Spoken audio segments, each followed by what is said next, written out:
Welcome to the Tech Egg. Don't get scrambled. Enjoy the video. In this video, I will show you how to make delicious macaroni in a cup quickly and easily. First, gather your ingredients: a microwave-safe mug, macaroni, water, and your preferred cheese sauce packet. This method is perfect for a fast snack or a simple meal when time is short.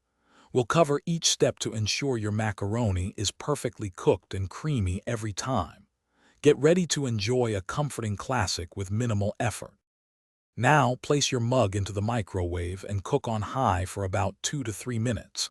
Be sure to use a microwave-safe mug to prevent any issues. After the initial cooking, carefully remove the hot mug and give the macaroni a good stir. This helps prevent sticking and ensures even cooking.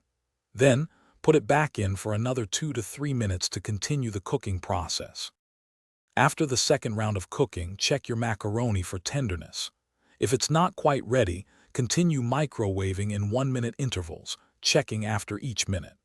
The goal is for the macaroni to be soft and tender, but not mushy. Once it reaches your desired consistency, carefully remove the mug from the microwave. Now, it's time to drain any excess water, leaving just the perfectly cooked macaroni. With your macaroni cooked and drained, it's time for the best part: adding the cheese. Open your cheese sauce packet and pour it into the mug with the macaroni. Add about 1 tablespoon of milk to help create that creamy texture. Stir everything thoroughly until the cheese sauce is completely melted and smooth. Your delicious, comforting macaroni in a cup is now ready to enjoy. Serve it hot and savor every bite. Thanks for watching. Consider subscribing if I helped unscramble your problems.